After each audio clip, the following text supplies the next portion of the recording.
Hello and welcome, dear listeners, to another edition of the Odd Job Pod, where myself, Graham Sibley, and Terry DeFellin, whose voices you will hear very presently, discuss all things James Bond. Now, this is an unusual one because, gentlemen, I'm going to go straight into this because it's been a while since No Time to Die, and we've filled our time by rewatching all the Bond films and talking about the Bond films as we do. But today, Graham, we have news. We have actual news to discuss. Well, we do. This hasn't happened in quite a long time in the Bondverse. And yes, have you dusted off your old press hat so you can feel that you are now discussing legitimately news? Well, yeah, I think so. I've got my long raincoat on, my grubby little notepad, and yes, I'm down on the street getting the news as we speak. Not really. I'm just trawling online and seeing what the confirmed rumours are. Because yeah, we've had rumours for years, haven't we? And we've actually talked about what would be the next step for Bond. And it appears now that there is actually movement in a certain direction. It came last month when news that Barbara Broccoli and Michael G. Wilson were finally giving up creative control to Amazon last month. And then just in the last week or so, we've had news of the new hands on the wheel now, who are Amy Pascal and David Heyman, both who have some, if not a lot of experience with the franchise, but certainly with other franchises. And I suppose this is what the whole feeling about where the direction of Bond is going to go. Terry, pick it up. Yeah, I was going to ask Terry, how do you feel about Bond now ending up in the house of Amazon? Well, I mean, I don't like Amazon as a company, but I don't know too many who do. I don't like Amazon the company, and yet I'm an Amazon Prime member. So if we're talking about having a conversation about corporate evil, we could go down that road. But there are some realities about this. Amazon own MGM. MGM distribute this film and now have creative control over it. They have been making movies under Amazon's banner for some years now, and they've been making perfectly good, serviceable, practical films by any measure, movies that people watch. So I'm not particularly concerned about the ethics of Amazon owning stuff, because if I got concerned about the ethics of Hollywood, I would never watch any movies. So I just can't. I don't have the capacity. I haven't got the mental and emotional capacity to start getting uptight about things like this. I shop at Amazon. I watch movies on Amazon Prime. I watch TV shows on Amazon Prime, and Amazon are now going to be making, my favourite film franchise, and I'm just going to have to manage that myself, and that's fine. And I have chosen to look forward to it, and I am confident that they will not, at least at the beginning, they will not mess it up, because after all, they're going to be taking a huge punt on this. They're going to be spending a huge amount of money, and they're not going to want to mess it up themselves. So I don't have any kind of broader ethical, moral concerns, or if I do, I've decided to put them to one side. Yes, there are a lot of, I feel that there's a quote from Reverend Lovejoy that's appropriate here from The Simpsons when he picks up the Bible and go, Marge, if you've ever read this thing, it's actually illegal to go to the toilet, which I feel is very much in keeping with any kind of ethical consideration that you have to make in today's age as a consumer. But Graham, I guess, as Terry said, there is going to be a lot of eyes on this. This isn't just, a long break like we had between Dalton and Pierce Brosnan, but this is a very much a complete reset of everything that the Bond is. We obviously had the ending of No Time to Die. We have a new Bond. We have new producers. We have new owners. And there's going to be a lot of pressure and a lot of people. There's going to be a lot of interest in this. How confident are you that Amazon will be able to get this right when we do eventually see a Bond? I'm quite confident, actually. I think they know what works and what doesn't work. They've got all the numbers of all the sort of TV shows that they produce, and they produce a lot of TV shows. So they will know what works. They've got some people in there with experience of the franchise, which is good.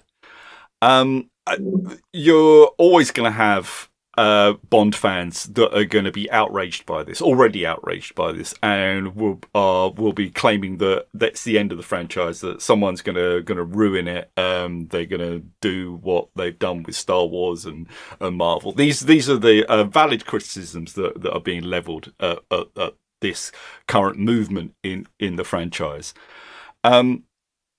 If Bond fans get up in arms by a blonde Bond being cast, they are going to get up in arms about some other new producers on the franchise. Of course, the whole thing about the Broccoli dynasty, Broccoli Wilson dynasty, and going back to Broccoli Saltzman, is that there has been a direct lineage there throughout all of the films. And there is a feeling now that is cut off, but I don't know if it is or not. I mean, I still presume they're going to keep the 007 soundstage at Pinewood, still make it through there, still use a lot of the people who are involved in those films, the people who have been involved in films over and over and over again over the years. But then we have to remember that they've only made 5 films in the last 24 years? Something like that, isn't it? Yeah. So, a lot of the talent isn't going to be there because they've retired, basically. So the films have changed a huge amount, even over the space of Craig's films. Even over the last 3 films, they've really changed. So change is coming. Change has to come for the Bond franchise. It always does, and that's how Bond has survived for 60 odd years is through change, and this is just more change. But change it can handle, I'm sure. Yeah, it's almost. Oh, sorry, Terry, you go. Well, I was going to say, yeah. I mean, I suppose the big significant change about this is that what we've always had is we've had some degree of continuity, in terms of production. We've had the same writers, directors, producers involved, and while obviously not from 1962 all the way through to 2019, but there's been that overlap and continuation and continuity that has kept the Bond signature, if you like, going on. And there's a possibility of that break happening, of a clean break happening now, which we wouldn't necessarily get. But as Graham points out, this was always going to be kind of on the cards because of just the rate with which James Bond films are now being produced. It's harder to maintain that continuity because people are retiring or quitting or going to other things. They're not able to prioritise the James Bond films, not like back in the good old days in the 70s, 80s, when they were churning out these movies, on a regular basis, and crews knew that they just had to wait for a few months, and then they'd be back on the lot doing work again. And that hasn't been the case about James Bond for some years now. There are those of us, specifically me, who would love to see that come back, but I appreciate that that's probably not going to happen. So yeah, I think that this feels like a natural end to the Broccoli era, even though it would appear to have come about with no small amount of acrimony. Rather naively, and I think you share this view, but I will claim that it was a naive view for myself. I thought at the end of No Time to Die that actually this was really Broccoli and Barbara and Michael G. Wilson saying goodbye and stepping back. But actually, as it turns out, that wasn't the case at all. They were keen to keep going. And then it turns out they were at loggerheads with Amazon, and this is where we are now. So if in fact, I think that in my mind, this feels like the right thing to do at this point. It's just the way that it's gone about it is not entirely as I expected it. And it leaves a little bit of a sour taste in the mouth, because I don't think that this is quite the way that Barbara Broccoli and Michael G. Wilson might have wanted to have gone. But, this is Hollywood, this is business, this is cinema, and it is a ruthless business. And so it is often the case that things go that way. And, I think everyone will end up smiling, because obviously everyone's being well paid, everyone's being compensated. I don't think it's going to be that acrimonious, but I'm sure it's very emotional. And I think Bond fans are entitled to feel emotional. I have a question. The people who are complaining about this changeover, and the people who how many of those people are the same people who complained about Daniel Craig's appointment in the first place, and even complain or don't like the direction that the franchise has gone under Daniel Craig's era? Of course, under Barbara Broccoli's almost direct. Yeah. Michael G. Wilson, of course, but really, this is Craig is Broccoli's Bond, Barbara Broccoli's Bond, and these movies, I think, more than Michael G. Wilson's, are Barbara Broccoli's Bonds, and a lot of people don't like him. So how many of those people are also now uncertain about the Amazon? For me, as someone who's a bit adjacent to the Craig Bond films, I'm in a place at the moment where I prefer a different era of Bond films. I'm quite looking forward to seeing something different. Yeah. I think so. I think as well, the flip side of that is how many people have come into the franchise with Craig's Bond, and worrying about, well, this could be the first time they've seen the change of Bond. And so, remember that he's been Bond for 20 years. Yeah. So there hasn't been another one for 20 years. So there is a lot of people who have not had a change of Bond in their adult life. That's wild if you think about it, isn't it, really? And 5 films to show for it, which is, Yeah. So there is moments of change. But I think you've got to look at things. People will say, oh, it's just going to be like the Marvel franchise where they've just got so much stuff coming out, or the Star Wars franchise. But the Star Wars stuff remains true to the Star Wars vision. And the Marvel stuff remains true to the Marvel vision. So I don't think you're going to see a change of direction. I think, if anything, it's perhaps going to be even more conservative in its approach. I think it's less likely to push it in stranger directions. So I would say that the people who are worrying about it, you should be more worried about the lack of creativity rather than over creativity. That's a very good question, actually, because one thing, just before we move and pivot a little bit, that I did want to touch on, and Terry, Amazon do have another very big piece of IP sitting within their vaults, which is the Tolkien IP, and we have Rings of Power, which was an incredibly expensive piece of TV, and that hasn't exactly been well received. So rather than necessarily the worry about what's going to happen, Terry, should we be worried about the creativity that's coming from there when you are asking a new custodian to take over what is a very kind of well-defined franchise, as indeed the world of Tolkien is as well? No, I don't think we should be worried. They also got the Wheel of Time as well, which is nowhere near as big an IP as, say, Bond or the Rings of Power, but it is still an IP with a lot of fans and a lot of specific opinions about it too. I'm not worried about. I'm aware that that there are a lot of Tolkien fans and Lord of the Rings fans who are not happy in the slightest. And a lot of them tend to be the kind of sort of like right-wing geek bros that just don't like this kind of stuff anyway, because they just don't like it when characters are changed excessively in their view. As pieces of work, I've watched the first season of Rings of Power, and I thought there was parts of it that made me cringe, but I thought, generally speaking, I thought it was decent. I am not a Tolkien fan by any stretch, but I am familiar with the work. And as always, views are mixed when you mess about with something like that. Then you're always going to get strong opinions. But the thing about the Lord of the Rings saga is ultimately, it goes back to the book, or the 3 books plus the Silmarillion, the Hobbit, and all of that stuff.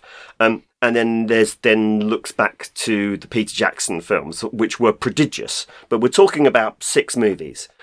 Bond has got the heritage of all of the Fleming books and all of the James Bond movies, and its heritage really will probably be to look at those movies and take its cue from there. I don't think that they need, or they're being encouraged to do anything different about James Bond. It's been years since we've seen a Lord of the Rings film. It's reasonable to think when a new bunch of creators come along after a long time and go, well, let's just tweak things, change things up a bit. Let's make things. I don't see any need for that to happen with James Bond, and so therefore I'm not altogether certain that would happen.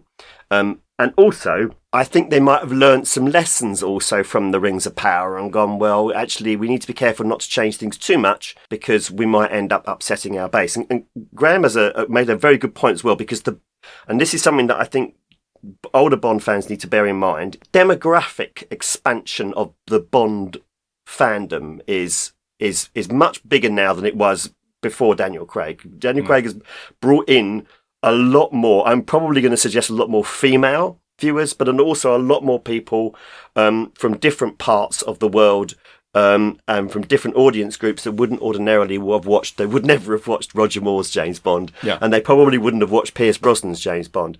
So we need to be careful that to not to assume that we're just maybe going to maybe go back to making good old-fashioned James Bond movies where they just he just does stuff. I think that we're going to see a deeper, more meaningful, more dramatic, more emotional James Bond films. I think that's going to continue. Some Bond films won't like that. They might want to see it go back to when it was perhaps a little bit more light and a little bit more fun. So I don't think that we need to worry about that, to be perfectly honest with you. I mean, the producers, let's try and separate Amazon, who are bringing the money, and the producers who are going to make this film. These are the people who have made the Sony Spider-Man films, particularly the most recent animated films, which are excellent by any stretch of the imagination. They're excellent. And while I am not really a Harry Potter guy, those movies are well liked and loved by many, many fans and have made an absolute shit ton of cash. So I don't think that there's anything to worry about there. I think James Bond is in good hands. That doesn't mean it'll be rubbish. It will be a good film. It doesn't mean it'll be rubbish. We shall wait and see. There's so many more things to happen. We've not got writers, we've not got a director, and we haven't got a James Bond yet. But I think we can say that this is a sensible approach. 2 very experienced producers, both in their 60s, both with a huge amount of experience in handling very, very lucrative, very popular IP. I think it's a good start. It's going to be interesting. I mean, it's actually quite nice to be talking about something potentially new coming, even though it's going to be a very long way away.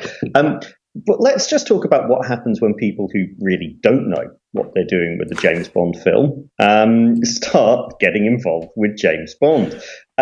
So we have spent, in the last week, Graham, Terry and I have all partaken in watching Casino Royale, not the Craig version, but the 1967 spoof version of Casino Royale. And yes, we're starring David Niven, Peter Sellers, and actually a large, very large starry cast. And Graham, it's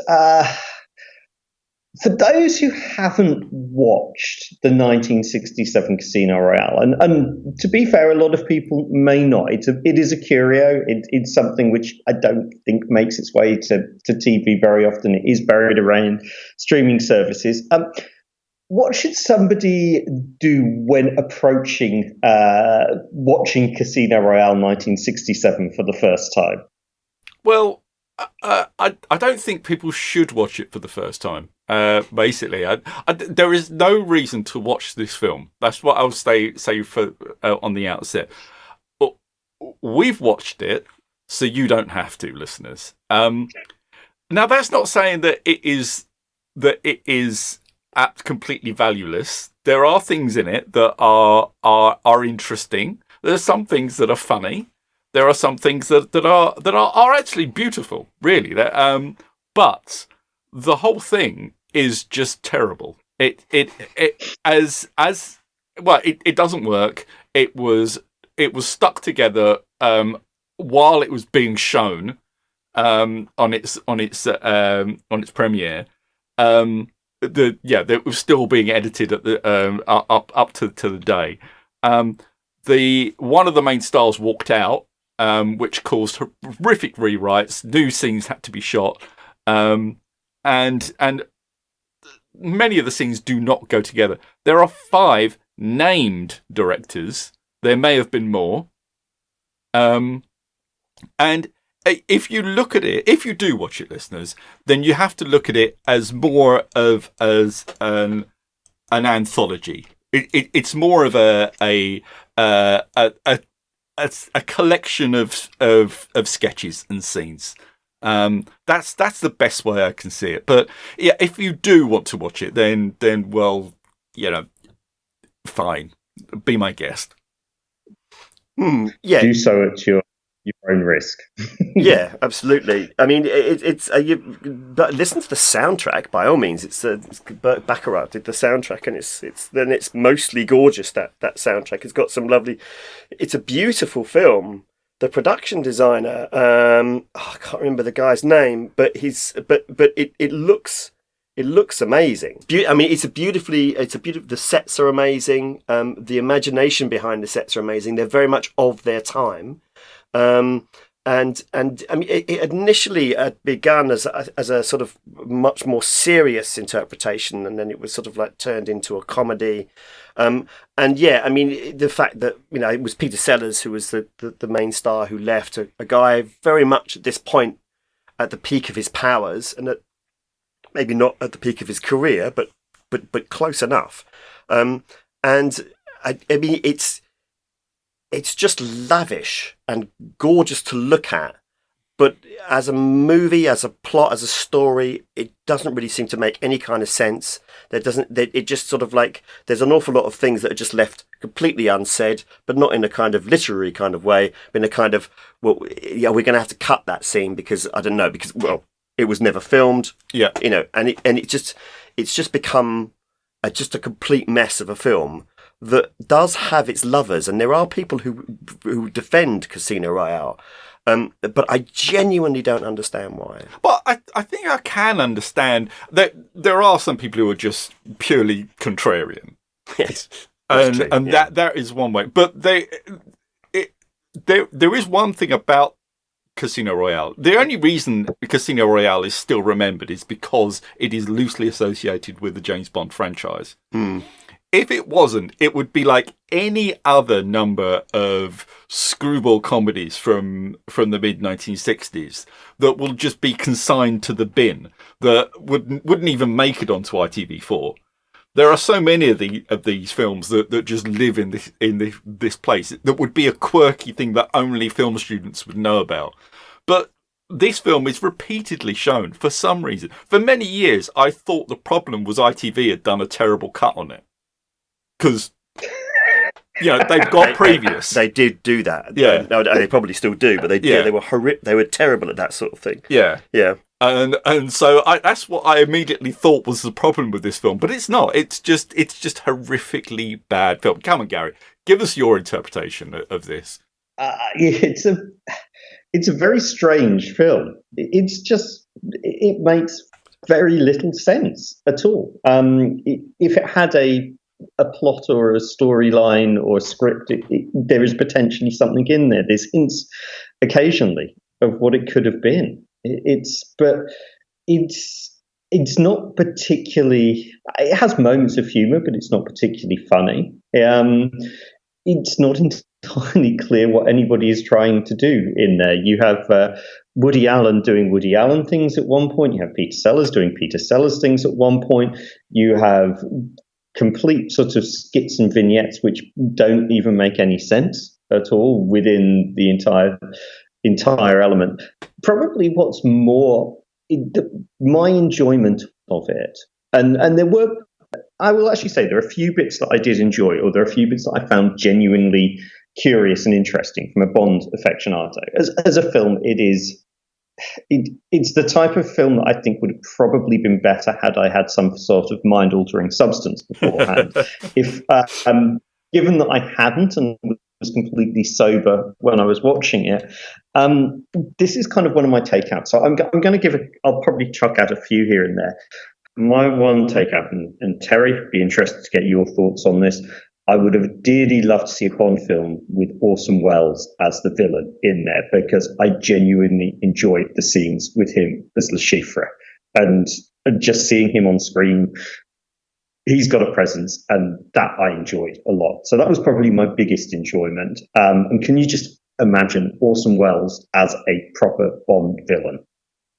Yeah, definitely. I mean, I can, when you think about what's being done on the actual Bond franchise at the time, this is Connery era, and they were living in the era of Donald Pleasance and Gert Frobe, and Adolphe Celli. And Orson Welles, I think, would have been an outstanding, any one of those characters. I think he could have played. I suspect the truth of it is that he probably was too expensive, and ironically, and this is where it all gets really silly, is that he was well known for being a man who liked to have control of the projects that he was in. And I would suggest to you that Cubby Broccoli and Harry Saltzman might have found it somewhat difficult to work with Orson Welles because of the creative control that he might have wanted. I suspect that he wasn't too fussed about this Casino Royale because it was clearly an absolute hot mess of a movie, and I guess he probably just picked up his paycheck. But it is disappointing that he was the only James Bond film that Orson Welles was in was this one. But at the same time, that would suggest that who would he have played? Would he have replaced Gert Frobe as Goldfinger? I think he'd have been amazing, but then that would have meant replacing Gert Frobe as Goldfinger, which would have been a different film. So it's a lovely thought. Maybe into the 1970s, if he'd been able to play something like that. But I think he's such a big star that he might have dominated the movie, a James Bond film, but perhaps in a way that that wouldn't have been entirely welcome. So yeah, I think it's one of those things that you put it down to. I mean, I enjoyed his moments in the small vignette with which, again, these are little portmanteaus, little bits of the movie, and I thought it was disappointing that we didn't see more of him.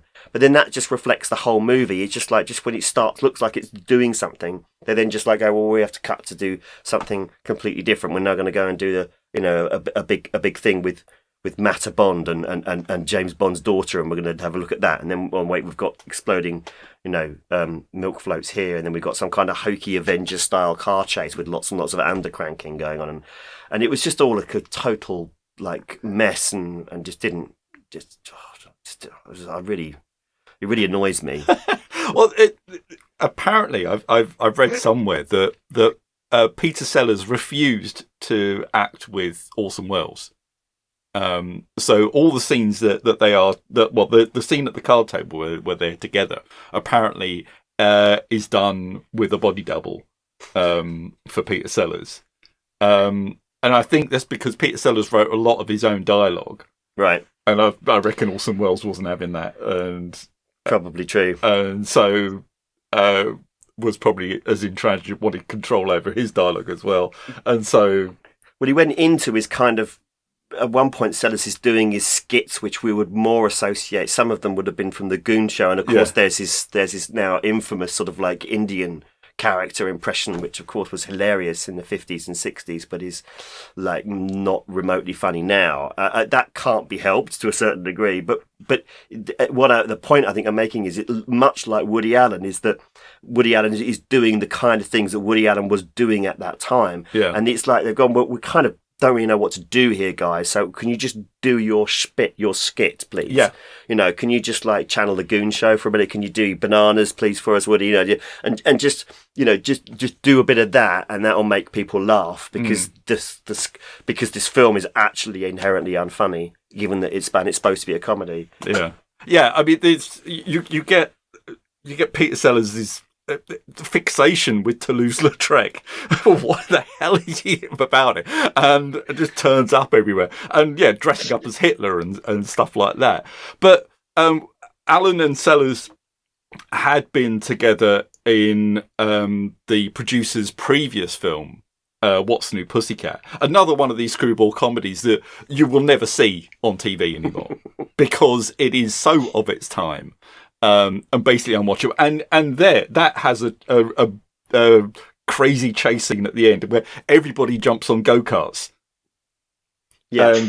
And yes, it's hideously undercranked. This is the end scene of What's New Pussycat, which you get a tiny you get a little glimpse of in Casino Royale. There's a reference to it, isn't there? They play the music in there. But it's done in very much. Sellers gets his own. He only plays one character in it. This psychoanalyst, and who is completely the craziest one in the whole film. Obviously, and you got Peter O'Toole in there being Peter O'Toole, but these are but that's a good example of, as I said, films that were just made for that specific point in time and forgotten. And unfortunately, Casino Royale has lived on because of Bond. Because of Bond, yeah, because it makes it a curiosity. Yeah, and I mean, like it's not as though it's got an all-star cast, but that it wouldn't be the first all-star movie with an all-star cast to be forgotten by time because it's just rubbish. Yeah, and and I think that maybe what happens is that when they're not quite sure what to do with these screwball comedies, they go back to It's a Mad, Mad, Mad, Mad, Mad World and try and see if they can ape that for a little while, just to see if they can get this film over the line and out through the door. And you feel that that's what this movie has done here. It's a movie that doesn't have an original thought in its head. Yeah, well, because those films, when they are done well, they're brilliant. You've got like Cannonball Run, Blues Brothers, all these films and so the genre went on. It's not as if it's only just from this, like, they only made these films from like in the mid-60s. They didn't. They lasted for a long time, and they were really good, and people loved them because those films are good. This one is a hot mess. It is such a mess of a film. It is ridiculously bad in places. Of course, they've got a UFO landing in Trafalgar Square. Of course. Oh God, yeah. Of course they have. It's just why. But then you get other scenes. You get scenes like the scenes in Berlin are brilliant. I love them. Yes, yeah. I love that. them. Actually, that Mata Bond sequence. Yeah, she's great, and I mean that actually worked quite nicely. And the Ronnie Corbett little cameo, was really nice. So that was that. At that moment, I thought this film feels like it's actually being quite funny and is trying to say something as well. But it didn't last. No. Because her character almost changes completely when she moves on to the next scene. Yeah, she's still in the movie towards the end, and her character has almost completely changed. I think her accent almost changes. It's really odd. Graham, one thing that I actually found, even though it is a hot mess of a film, one thing I found really interesting watching it was that you could see that potentially Mike Myers and the Austin Powers producers almost certainly will have had a look at this. And there are bits that you can take as inspiration into there. You can draw quite a direct line from this film into the Austin Powers series, which, let's be fair, are far, far, far superior as a spy spoof, and are done with no small amount of love. But I'd be amazed if they hadn't mined a little bit into here and picked out a few bits which they went, okay, there's a germ of something here that we can run with and do something a bit different and potentially build on. Because while it is a hot mess, there are occasionally bubblings of ideas where you could see where this film could go. And Austin Powers is one route that it could have easily gone into if they decided to go down that route. Certainly. I watched Austin Powers last night, just as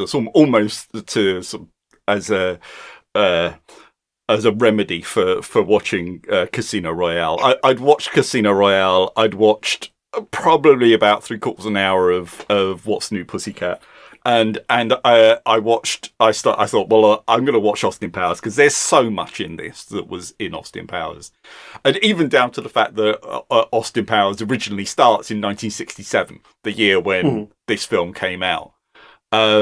And there is so many things in there, like the whole scene where with Sellers and Andrus on the rotating bed. Yeah. The rotating bed is on Austin's 747, isn't it? Yeah. And his jumbo jet. Yeah, and the look of love as well. They play the look of love when although it's Susanna Hoff singing it in Austin Powers rather than Dusty Springfield's version. I wouldn't say that I love Susanna Hoff dearly, but yeah, you got to go with Dusty on this one.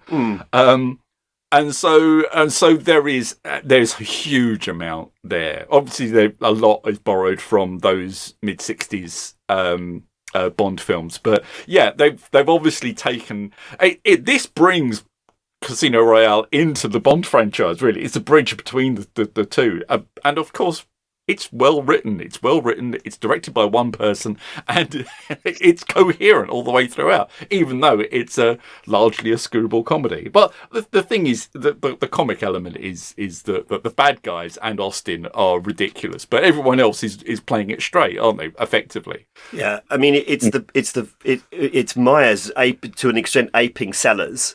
In the kind of film that this could have been if Sellers had maybe had a lot more role in this. If he'd done the multiple role things in the way that Mike Myers did, in the way that Sellers does in Doctor Strangelove, a year later, something like that? Yeah, well, a couple of years before. A couple of years before, beg your pardon. Yeah, then I think that is what probably people might have been thinking about when Casino Royale was coming along, was maybe this was the kind of film that we were going to see. But obviously, Stanley Kubrick is of a somewhat different level. But Myers aping Sellers, and Andrus and Hurley on the bed in particular. The fembots, I think, is a Casino Royale thing.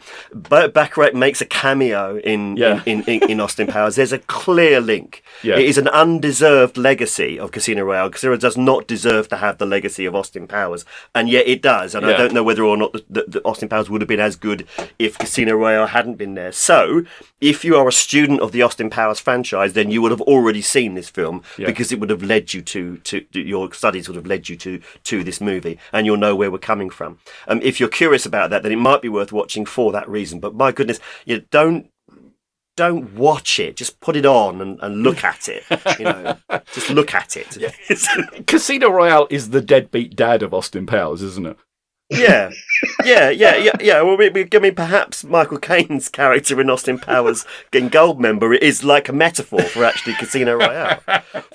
Wow! Oh my word! Yeah, that's a take. That's a take. We've got there, haven't we? Yeah. We've gone deep very quickly. That escalated and did not see that coming at all. There's other little bits, and again, whilst there is as Terry said, this does not deserve what it does. There's other bits and pieces where you just suddenly realise that, who's been watching it and where. There's, again, maybe a complete coincidence, but for those of you who enjoy the Fast show, there is obviously a very, very lifted character there from the tailor who tails up Peter Sellers with the I was literally waiting for him to say, "Oh, suits you, sir." And again, that scene, whilst it has not necessarily aged well, again, Graham, that there is something that when Peter Sellers is walking through Q's laboratory, they've got that absolutely spot on. It's something that could have been, it's spoofed well, but you could see almost part of that could have easily been lifted into a Roger Moore film with Moore walking through with Q. So there's bits that they can do well when they're actually put their mind to it, and that was one of them as well. I was like, oh, you've got the Q bit down to a bit of an art into there, because it is quite, which is naturally some of the funnier bits of the Bond franchise anyway, when you have Q and Bond bantering. But yes, that was another unexpected area that I was not expecting to come out of this film. There's a gag in that scene. I agree with you, and I'd forgotten about that scene, which is foolish of me, because I thought it was excellent, that scene. And I just thought, the two tailors, so, like you're saying, let's get a couple of Savile Row, forgive the contemporary, let's get a couple of Savile Row fags in and make them Q, and that worked. That totally worked, and it captured the moment, I think, as well. It captured that moment beautifully. But also, there's a gag in there that is actually used in Octopussy, isn't it? the poison pen letter, and then they're rolling the eyes at the cheapness and the oldness of the gag, and then it's used in Octopussy because of the acid pen, which, and I'm now thinking about that, I feel that would have been deliberate reference. Yeah.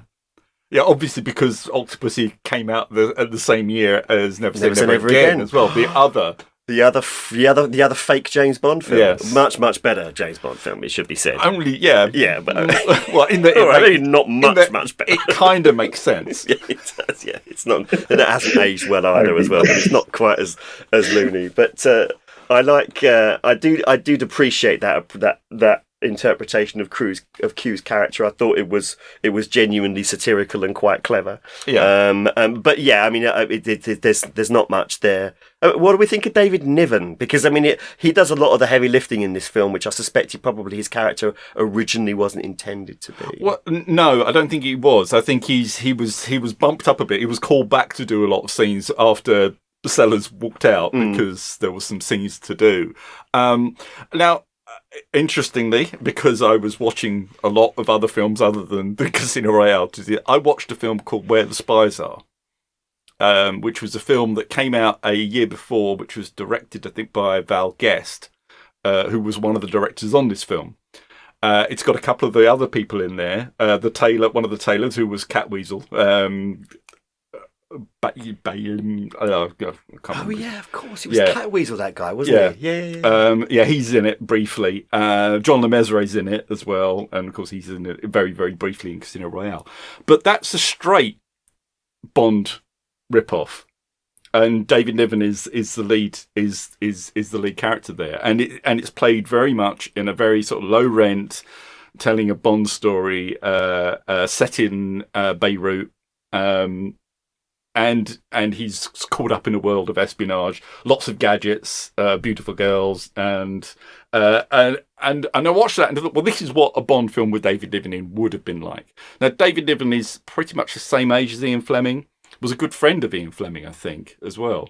I think actually one of Fleming's original choices. Like, Fleming was well known for not necessarily being particularly fond of having Connery cast, and I've read quite a few places that David Niven was actually one of Fleming's main picks for Bond, which would have taken the franchise in a very different direction. Actually, I'd say that I thought he did a good job with what is some pretty ropey material in this film. Yeah, certainly. But I think if you watch Where the Spies Are, good luck finding it. You get to see what a Niven Bond should have been like. And yes, he carries it off. He's just basically David Niven, really, just doing David Niven-y stuff. In this film, he drives around the Bentley, very nice. Mm-hmm. Yeah, nice. Only briefly saw the Bentley in From Russia with Love, didn't we? And even then, it was stationary, wasn't it? Yeah, absolutely. So it was lovely to see the Bentley on screen. With what he has, it's I thought I thought that he did well to keep that movie coherent. And again, obviously having to come back and do some stuff. He was a reliable actor. I mean, a great classic character actor. Some of my favourite films have got David Niven in. For what it's worth, I think he would have been an outstanding James Bond, but albeit a very, very different one. But I don't necessarily agree that he would have been sort of like foppish. I think he would have been. I think they could have brought a bit of edge to it with the right direction. Pink Panther. So Pink Panther, Niven and Sellers together. I think this is what would have been. That's a magnificent film. Yeah, and Niven does Niven things superbly in there, and under right direction. He's been brilliant. One of my other favourite films is, as you know, is The Guns of Navarone. Yes, and he was superb in that, and genuinely intense. One of the most intensely dramatic film scenes in any film I've seen is in Guns of Navarone, and David Niven plays a key role in making that film work. So he's not a lightweight actor. I think people tended to feel that maybe he was a bit of a lightweight actor, but he wasn't by any means. And he was a man who had a great deal of tragedy and trauma in his life, and I think he'd have brought a lot of that to his performances. But but I think he tended to get cast in a kind of, let's just like get an English gentleman. Well, he did most of his later work in America, and then he was just typecast as English gentleman. Yeah. But when you see films like Guns of Navarone, and when he's on screen with Gregory Peck, and it wasn't his only time on screen with Gregory Peck, is it? And you can see that what a great actor he's not out of his depth. No, of course not. And he's bringing out the best in other actors as well. Agreed. Yeah, it's the Guns of Navarone listeners. If you want to watch a film, look, watch that. For God's sake. That is an amazingly good film. Yeah. Watch that. Do not. Actually, Graham, there's one other set of films that started popping into my mind the longer I watched this, because it does. You can always tell when a film is not going well when your mind is starting to wander off. Mine did a lot, but the set of films that started popping into my head, which and actually gave me a craving to watch, was the Naked Gun films, and I would have, and just again, I was thinking there were bits in there which I picked up, which I went, there are touches where you could see, again, there's bits of, you could have seen the manic energy of Leslie Nielsen quite easily put into a film like this, and actually, again, has been translated onto screen as a kind of spy spoof, again, a far superior one. In fact, to be honest, you can I could quite happily watch Leslie Nielsen films for a marathon in here. But again, you could kind of see what this could have been in another way. Again, one route's Austin Powers. Another route is to go completely over the top, but just a gag a minute fire with which it sometimes felt like it was trying to get there. Again, if I would say if you're going to watch funny films, watch Naked Gun. Do not watch this one. You can definitely see where this film could have gone, and that would have been another route for it. But unfortunately, there are so many places this film could have gone, and that's the problem with it. It loses it. There's no control over this film, no control at all, and it is just left to its own devices in lots of respect. There's no creative control in this film, and which is why it's such a mess. Well, you're right saying about the Naked Gun, but when you think about those films, you think about the Naked Gun franchise, you think about Airplane and any Zucker Brothers films, and those films are really tight. They're exceptionally tight. When Leslie Nielsen turns up to do a film, he really does turn up, and he puts everything in it. And everyone around him knows what they're doing, and everyone knows what the direction it's going in, and that's why they look like they're insane things, but they're not. They are so brutally tight, and all those films that we mentioned, we talked about earlier, things like Cannonball Run, Blues Brothers, all these things that look madcap and look out of control. It's all organised chaos, isn't it? This film is just chaos.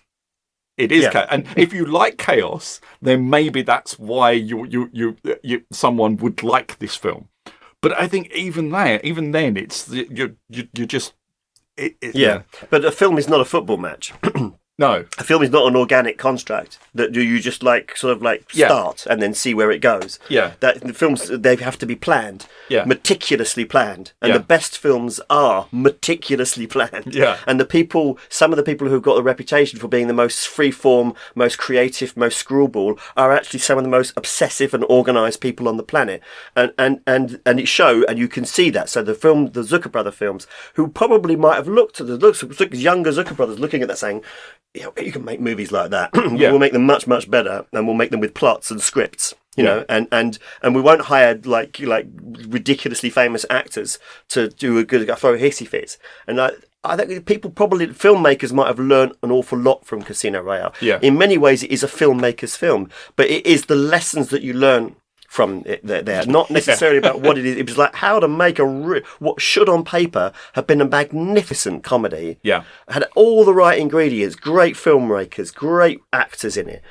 Lavish designs, tons and tons of money, and it's an absolute mess. And it just goes to. And so there's tons of. I mean, I would hope that it's on the curriculum of any film studies, any film learning. If you're going to learn how to make movies, watch this movie and go, bloody hell! How did they get this film so badly wrong when it could have been absolutely fantastic, and it could have taken the James Bond world into a completely different world. Yeah, look at that, £12 million in 1967. Yeah, horrifically That over is, budget. like, But insane. hey, it made the It money made it back. back. Yeah. Triple. Yeah. Yeah, because people thought they were going to see a proper Bond film. Probably. Yeah. Well, they were curious. Yeah. Yeah, I mean, had the artwork as well is for the poster is very Bondy, and I think they did a very big advertising campaign with Twiggy as well, and it was a very cleverly marketed film, even though it was a pretty terrible film, all told. But Terry, like, I know that we are, this is not a film which potentially deserves quite as much as we've given to it, but equally as well. I kind of feel that we've drawn out not necessarily depths of the film, but we've drawn out depths of kind of film history. And I think that was your point. If you're going to watch this film, you're not going to get much out of it as a film for enjoyment or plot, but you are going to get a lot out of it if you're looking at it more from a kind of student of film perspective rather than just there for pure enjoyment. Yeah, absolutely. I mean, just as I said before, I mean, but watch this movie to see how not to make a movie like this, and if it did in fact inspire, to an extent, movies like Airplane, for example, and the Zucker brothers films, and indeed the Leslie Nielsen films, the Spy Hard films as well, then it has a fitting legacy, and of course the direct link to Austin Powers. So I think it's maybe that's why ITV keep bringing it back, but I suspect it's the reason why it has that legacy, though. I don't know necessarily it's because of what it has done in its own. I think it's because it is a James Bond film, and so people are attracted back to that brand, and then are curious with it, and that's why it gets the kind of attention that the movie probably doesn't actually deserve, but then in turn acts as a cautionary tale, if you like, and on how not to do things, how to ruin a perfectly good setup. And there are people who I think watch it and just like it for what it is, and we talked about the Berlin sequence. Any moment where Ursula Andress is in that, she lights up the film. She's amazing in the film, and she lights it up, and it's a much better movie when she's in it than when she's not in it. So it does have these moments to enjoy, but it's a film to be studied or just to look at. Yes. Rather than a film to to be watched or appreciated. Yeah.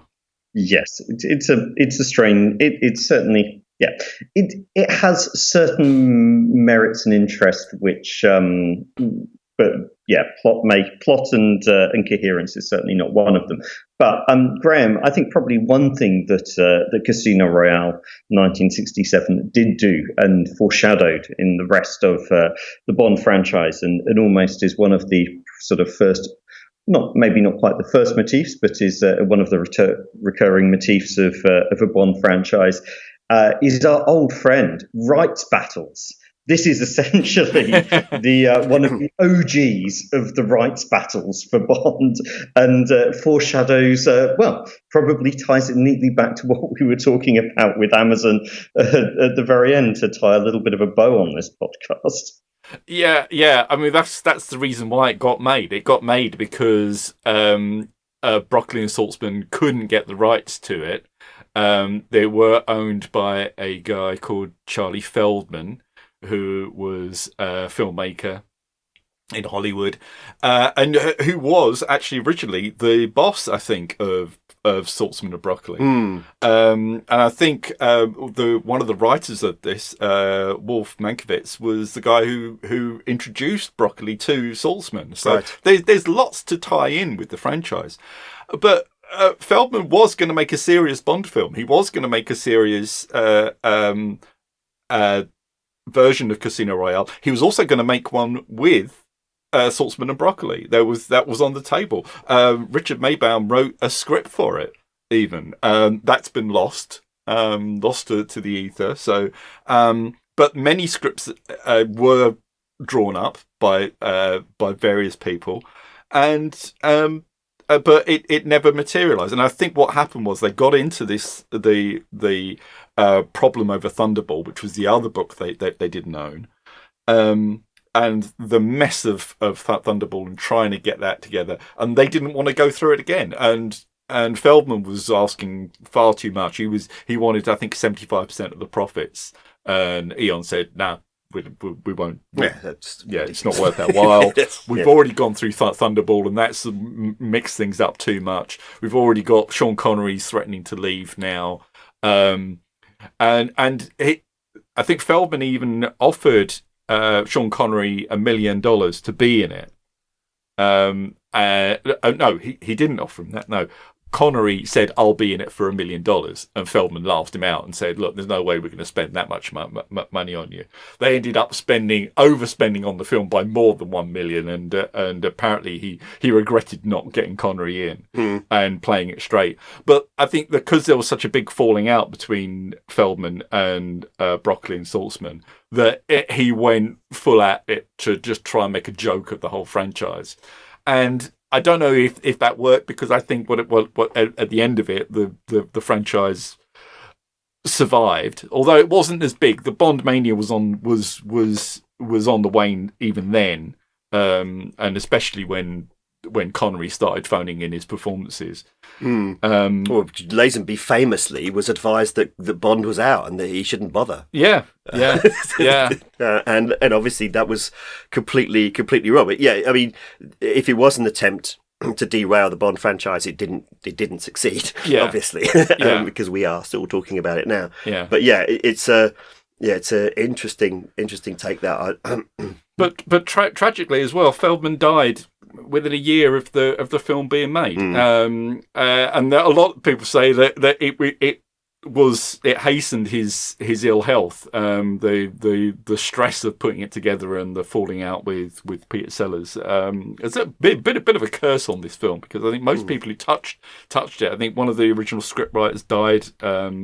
The guy who originally bought the rights off Ian Fleming, he died too. So a little bit of a curse running through this Angela film. Scooter's in this film as well, from On Her Majesty's Secret Service. There's plenty of them. There's plenty of them. She sadly passed away prematurely. The thing that you can do with this film, if you really want to, is to spot the actors who have also appeared in the Bond franchise at some point, which is a fun drinking game, if you will. But I'm going to wrap this up, because I think hopefully, I don't think there's too much more to say on it, and hopefully people, if you're going to look at it on the merits of it is, which is a curio rather than anything else. But I'm going to leave. I'm going to ask this to Terry, because I feel this is a tough question, and I'm a tough questioner. Terry, if you were sat in a room and told that you were only ever allowed to watch one more Bond film, and it would either be Casino Royale or Die Another Day, what would you choose? This is the kind of Roger Moore and Sean Connery in a fight. Who wins? Yes. It's a tough question, Alan. It's Die Another Day. I mean, it's actually not a tough question at all. Die Another Day over Casino Royale for me. Absolutely. I quite like Die Another Day, even though it's really, really bad. Yeah. Because I like the first half of Die Another Day. It's really, really enjoyable, and it gets a bit silly afterwards. Well, it gets very silly you have to watch the whole of Die Another Day. Well, probably, okay. And all right. You have to put as many times as you're going to be there with me in a row. Yeah. Can I just say that I'll pass on both of them, actually. That's it. Well, no, if it was gun to the head, Casino Royale, Die Another Day, choose. How are we in this situation? I don't know. What sort of pathway did we go down? Well, I don't know. I mean, what sort of the tough questioner over there? What sort of hideous totalitarian state are we living in? No, it's just a question of our times, Graham. It's a reflection of our times. You have a choice. Let's turn it into a. We should make Casino Royale and Die Another Day a kind of like wedge point in the culture war. It's our contribution to the culture war. It's a pretty crap contribution. Well, Graham, as Terry said, gun to your head. Which one do you choose? I choose death. I choose death, Gary. I don't want to live in this world. And the curse of Casino Royale continues. We have lost another good man. Yes, we could certainly start a poll as well. But I know that there's also there's some strange people on the internet. There are some. I'm sure I've bumped into a few Die Another Day stands somewhere. Definitely. Well, there's that guy who wrote a whole book me as much as it would do anybody on this at all on Casino Royale. But I think that's brought us into a dystopia that none of us really want to be in at all. So I think it's a good time to wrap this podcast up. It's been nice to talk about news. It's also, whilst I wouldn't say I enjoyed the film, it's been quite enjoyable to talk about a film which I didn't really know that much about. I have watched at some point and it completely gone out of my head. So we will be back with more Odd Job Pod. But for now, Graham, your parting thoughts on Casino Royale, other than just don't watch it? Oh, that was my parting thought. Oh, okay. Excellent. Terry, any advance on don't watch it? No, study it, and put it on in the background, but don't watch it, for goodness sake. No, just don't watch it. This may be a rare one. You don't have to.